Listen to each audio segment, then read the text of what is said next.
berdiskusi dengan rekan kerja saya yang biasa disapa Ibu Indri mengenai studi kasus Ibu Tati yang ada pada modul 3.1 pengambilan keputusan sebagai pemimpin pembelajaran. Di mana dalam kasus Ibu Tati tersebut ada beberapa opsi yang bisa dilakukan oleh kita selaku guru ataupun rekan sejawat beliau. Baik, selamat siang Ibu Indri. Selamat siang Ibu Indri. Oke, hari ini Ulun mau berdiskusi dengan Ibu Indri mengenai studi kasus tentang kasus Ibu Tati. Di mana Ibu Tati ini adalah salah seorang guru yang terkenal disiplin, punya karakteristik yang tegas, dan beliau juga terkenal galak, ya. Nah, namun beliau ini totalitas dalam bertugas, disegani oleh orang tua murid, bahkan kepala sekolah pun mengapresiasi terhadap hasil dari kinerja beliau.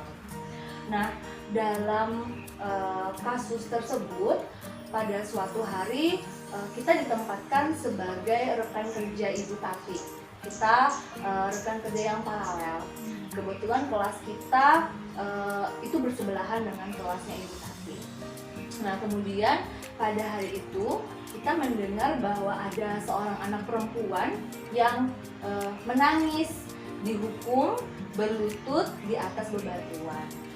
Nah, kondisinya Ibu Tati ini tahu dengan kondisi anak tersebut, tetapi beliau cuek saja.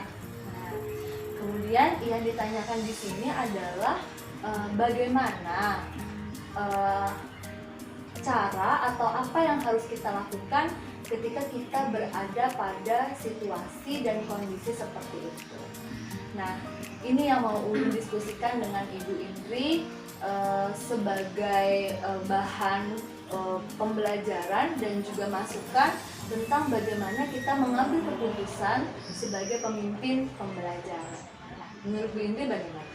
Oke, berdasarkan pendapat Ulun sendiri, polanya untuk itu kita nggak bisa berwenang untuk mengikut campuri kelasnya Bu Tati itu.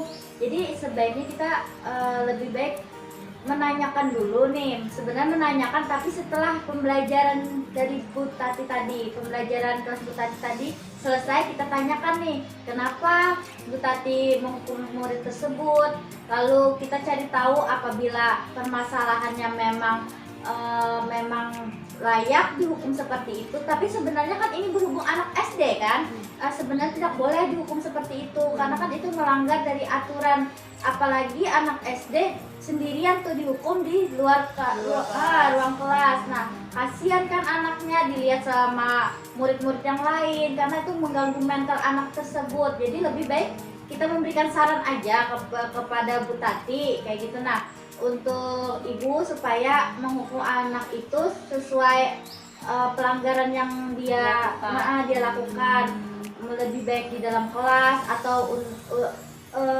berdiri di depan kelas kan, tapi jangan sampai ke luar ruangan kayak gitu. Jadi cenderung Ibu Indri ini tidak setuju dengan sikap yang dilakukan oleh Ibu Tati.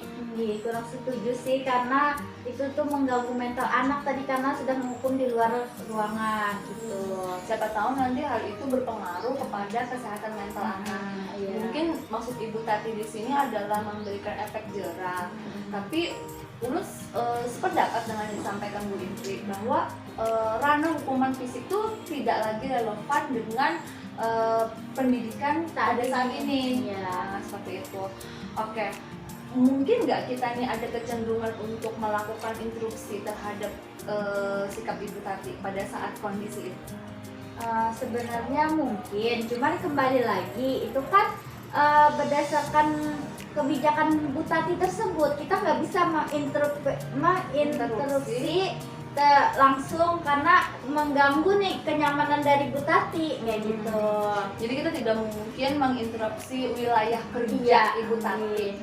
Sebenarnya setuju juga dengan pendapat Ibu Indri karena kita juga punya etika dalam profesi. Kita punya etika profesi di mana kita tidak bisa ikut campur urusan dari rekan sejawat kita.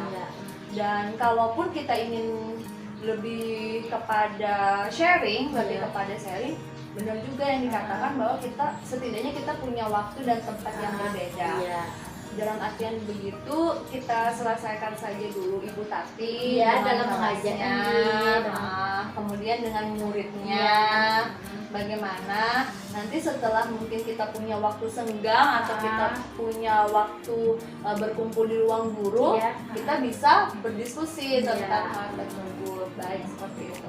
Ya, terima kasih Bu Indri untuk jawabannya. Terima kasih juga.